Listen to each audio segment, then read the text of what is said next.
Hello বন্ধুরা, আমাদের আজকের গন্তব্য স্বপ্নের সাজেক ভ্যালি। ঢাকার গাবতলী থেকে আমরা সাজেক ভ্যালির উদ্দেশ্যে রওনা দিয়েছি এই বাসটিতে করে। পরদিন সকালে আমাদের নামিয়ে দিয়েছে খাগড়াছড়ি শহরে। সেখান থেকে আমরা চলে যাই বাঘাইঘাট জন্য দীঘিনালায়। দীঘিনালা থেকে একটু চা পান করে আমরা আবার বেরিয়ে পড়ি খাগড়াছড়ির উদ্দেশ্যে সেনাবাহিনী স্কোয়াডের মাধ্যমে। সেনাবাহিনী স্কোয়াড দুইটি যায় সকাল 10টায় এবং আমরা কিছু দূর যাওয়ার পর আমাদের যাত্রা বিরতি দেই। যাত্রা বিরতিতে দেখা যায় সেখানকার ছোট ছোট ছেলেমেয়েরা বিভিন্ন রকম ফল বা বিভিন্ন রকম খাবার বিক্রি করে, যেখান থেকে আমরা কি একটা যে খাবার ওই যে কিনে খাই, কিন্তু খুবই বিশ্রী। তারপর আমরা আবার রওনা দেই সাজেক ভ্যালির উদ্দেশ্যে। এখানে আমরা দেখতে পাচ্ছি সাজেক থানা। সাজেক থানা থেকে আমরা বেরিয়ে আবার চলে যাই সাজেক ভ্যালির উদ্দেশ্যে। উম, সাজেক ভ্যালির কিছু যাওয়ার পর আমরা আবার যাত্রা বিরতি করে আবার রওনা দিই সাজেকের উদ্দেশ্যে।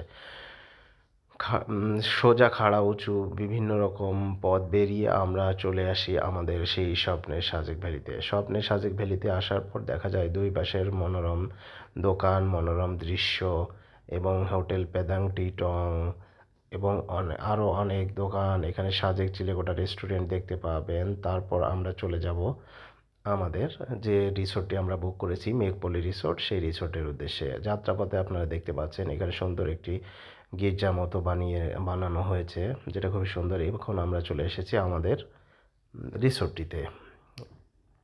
রিসোর্টটি দেখে খুবই ভালো লাগছে। রিসোর্টটি মেঘপল্লী যে রিসোর্টটা আমরা বুক করেছিলাম সেখানে আমরা চলে আসছি। এখান থেকে আমরা আমাদের রুমের চাবিটা নিব। চাবিটা নেওয়ার পর আমরা চলে যাব আমাদের রুমের দিকে। আমাদের রুমের দিকে যাওয়ার পথে আমরা এখানে দেখতে পাচ্ছি যে সুন্দর একটি সুইমিং পুল তারা সবার জন্য বানিয়ে রেখেছে। আপনি চাইলে যে কোনো সময় যত খুশি অ্যাভেলেবেল এখানে সাঁতার কাটতে পারবেন। সেখান থেকে আমরা চলে যাচ্ছি আমাদের কটেজের দিকে। এখানকার একটি ছেলে আমাদের কটেজটি দেখিয়ে দিচ্ছে। যে কটেজটি আমরা বুক করেছিলাম সেটার নাম ছিল পৌষি। পৌষি কটেজে আমরা পৌঁছে গেলাম। সেখানে আগে থেকে আমাদের রুমটা খুলে রেখেছে তারা। আমার রুমটা খোলার পর আমরা রুমের ভিতরে চলে যাচ্ছি। ভিতরে যেয়ে রুমের দৃশ্যটা আপনারা দেখতে পাচ্ছেন, খুবই সুন্দরভাবে তারা সাজিয়ে রেখেছে তাদের রুমটি এবং খুব সুন্দর করে গুছিয়ে রেখেছে। এরপর আমরা এখানে রেস্ট নেওয়ার পর চলে আসছি দুপুরে লাঞ্চ করতে। দুপুরের লাঞ্চে আমরা দিয়েছিলাম বাম্বো চিকেনের অর্ডার, যেটা স্থানীয়ভাবে খুবই জনপ্রিয়, কিন্তু টাকার পরিমাণ বিবেচনায় আমার কাছে খুবই কম মনে হয়েছে। যাই হোক, তারা এখানে তাদের সাধ্যমতো বা তাদের বাজেটের উপর ডিপেন্ড করে যেটা দিয়েছে মোটামুটি ভালোই ছিল। তারপর আমরা আরও এর সাথে সবজি ছিল। আমরা লাঞ্চ করলাম। লাঞ্চ করার পর আবার আমরা রুমে চলে আসলাম। রুমে এসে কিছুটা বাইরের পরিবেশের দৃশ্য দেখার পর আমরা এরপর চলে যাব হেলিপ্যাডে, যেটা সাজেকের আমাদের রিসোর্টের খুব কাছেই অবস্থিত ছিল। আমরা কিছু যাওয়ার পর সেখানে হেলিপ্যাডে চলে গেলে হেলিপ্যাডের পাশে এরকম বিকালে অস্থায়ীভাবে কিছু দোকান দেখতে পারবেন, খাবার সহ আরও অনেক কিছু এখানে বিক্রি করে। সেখান থেকে আমরা চলে গেলাম হেলিপ্যাডের উপরের দিকে। আস্তে আস্তে আমরা হেলিপ্যাডের উপর দিকে উঠে যাচ্ছি। ওঠার পর আমরা এখানে দেখতে পাচ্ছি কিছু স্থানীয় ছেলেরা, তারা ছোট গাড়িতে করে আমাদের পাশ দিয়েই চলে গেল। তাদের স্থানীয়ভাবে যে গাড়িগুলো তারা তৈরি করে, আমরা ছোটোবেলায় দেখেছি এরকম গাড়ি। আমরাও এখন চলে এসেছি পুরো হেলিপ্যাডের উপরে। বাইরের এই চারপাশটা কত সুন্দর। এরপর আমাদের উদ্দেশ্য ছিল লোসাই গ্রাম। আমরা এখন চলে এসেছি লোসাই গ্রামে।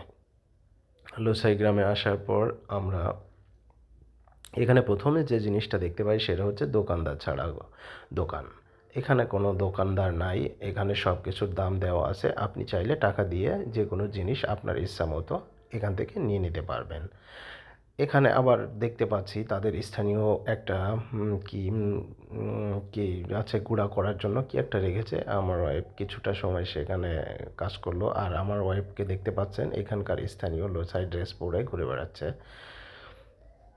তারপর আমরা চারপাশ কিছুটা সময় ঘুরলাম। ঘুরে এখানে যেসব রুমগুলো বা তারা যে কটেজগুলো বানিয়ে রেখেছে সেটার উপরে উঠে নিচে নেমে বিভিন্নভাবে আমরা বিভিন্ন জায়গা দেখলাম লোসাই গ্রামের। এখন আমি দেখতে পাচ্ছি লোসাই গ্রামে এখানে স্থানীয়ভাবে কি একটা ঘরে করে তারা কাঠের 2-3টা জিনিস এখানে রেখে দিয়েছে। এখানে রেখে দিয়ে এখানে জলবুক নামে একটা লেখা আছে, লেখাটাই তারা সেটা বর্ণনা করছে। এরপর আমরা চলে আসছি পাহাড়ের কাছাকাছি, একেবারে কিনারের কাছাকাছি তারা। এখানে আমরা দেখতে পাচ্ছি এখন হেরিটেজ এরিয়া নামে বলে তারা লিখে রাখছে। এখানে তারা আদিবাসীরা যে বিভিন্ন রকম পশু বা বিভিন্ন রকম শিকার করার সময় যে পশুগুলো তারা হত্যা করত, সেটা তারা বিভিন্নভাবে তাদের স্মৃতি হিসাবে রেখে দিয়েছে লোসাই গ্রামের এখনকার আদিবাসীরা। সেখান থেকে লোসাই গ্রাম শেষে আমরা আবার দেখতে পাচ্ছেন আমরা চলে আসলাম সন্ধ্যার পর আমাদের রিসোর্টে। আমাদের রিসোর্টে আসার পর সন্ধ্যার যে তাদের যে ভিউটা তাদের কটেজের, সেটা অনেক সুন্দর দেখা যাচ্ছে। এখানে রুমটাও তারা খুব লাইট লাইট এবং অন্যান্য যে ভিউ দিয়ে সাজিয়ে রেখেছে। পরদিন সকালে ওঠার পর আমরা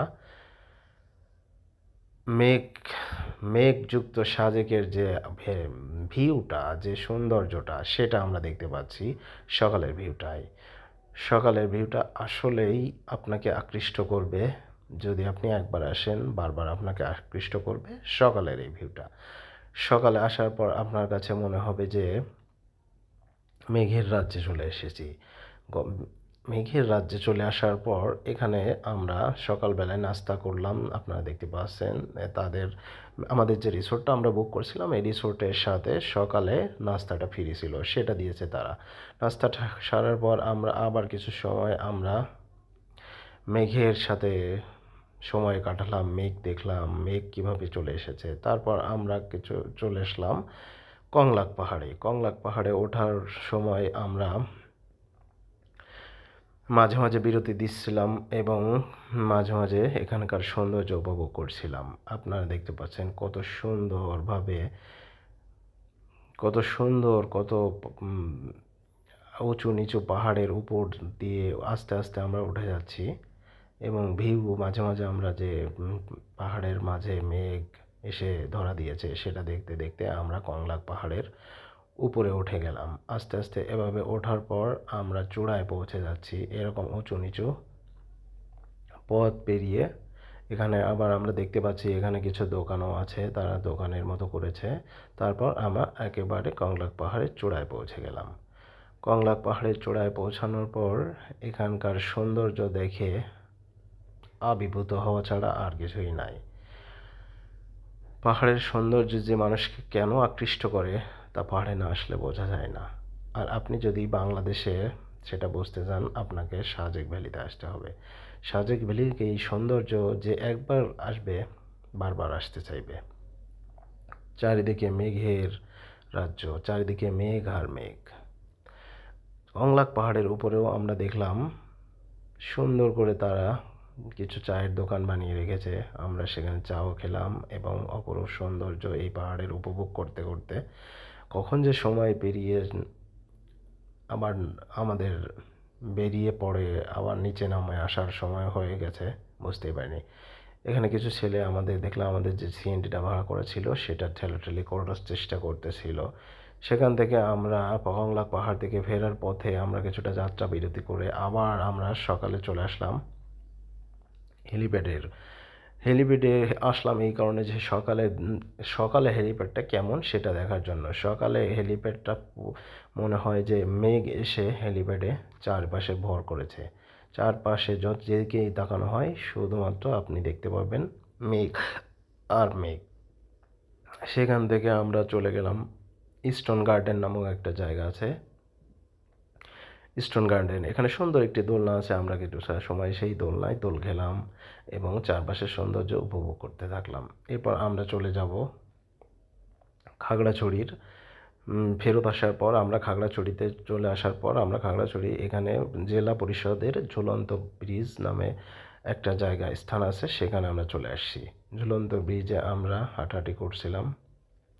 ঝুলন্ত ব্রিজে হাঁটাহাঁটি করার পর আমরা চলে যাব আমাদের নেক্সট গন্তব্য আলুটিলা গুহা। আমরা এরপর চলে যাব আমাদের আলুটিলা গুহায়। এখানে ঝুলন্ত ব্রিজের যে দৃশ্য সেটা দেখার পর এখানে খুব সুন্দর করে তারা যে জেলা খাগড়াছড়ি লেখা আছে। এখানে ছিল আই লাভ খাগড়াছড়ি, বাট লাভটা মনে হয় চলে গেছে, এই জন্য শুধু খাগড়াছড়িটাই আছে।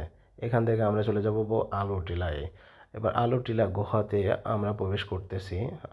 টিলা প্রবেশ করার পরে অনেকগুলা সিঁড়ি পার হয়ে আমরা তারপর নিচে নেমে তারপর সেই গুহাটা, অ্যাকচুয়ালি গুহা তেমন বলা আসলেই উচিত হবে কিনা আমি জানি না, তবে সুড়ঙ্গ মতো বানানো, আসলে এটা গুহা বলা যায় না। আপনারা দেখতে পাচ্ছেন যে গুহার ভিতরে আরও অনেকেই প্রবেশ করছে। এখানে হালকা জল কাদা এই রকম ছিল, সেটা পেরিয়ে আমরা আস্তে আস্তে চলে যাচ্ছি গুহার ভিতরে। আপনারা গুহার ভিতরের দৃশ্যটা দেখতে পাচ্ছেন, আরও অনেকেই প্রবেশ করছে। এভাবে আমরা গুহা পার হয়ে আমরা আবার বেরিয়ে এলাম গুহা থেকে। সেখান থেকে আমরা চলে আসবো পর্যটন কেন্দ্র, যেটাকে আলুটিলা পর্যটন কেন্দ্র বলে, আলুটিলা গুহার পাশেই অবস্থিত। সেই আলুটিলা পর্যটন কেন্দ্রে বিভিন্ন রকম সৌন্দর্যমণ্ডিত কিছু স্থান বা কিছু স্তম্ভ বা কিছু জিনিস এরা বানিয়ে রেখেছে স্থানীয়ভাবে। এখানে দেখতে পাচ্ছেন একটা সুন্দর একটা ঘর মতো বানিয়ে রেখেছে। তারপর এখানে আরও কিছু কিছু গাছপালা এবং খুব শোভান আকারে সিঁড়ি দিয়ে রাখা হয়েছে, যেটা খুবই সৌন্দর্যমণ্ডিত। এবং এখান থেকে আপনি খাগড়াছড়ির শহর, খাগড়াছড়ির আশেপাশে যত পাহাড় বা খাগড়াছড়ি যেসব পাহাড়ের উপর গড়ে উঠেছে সেগুলো দেখতে পারবেন। মনোরম দৃশ্য, খুবই মনোরম দৃশ্য।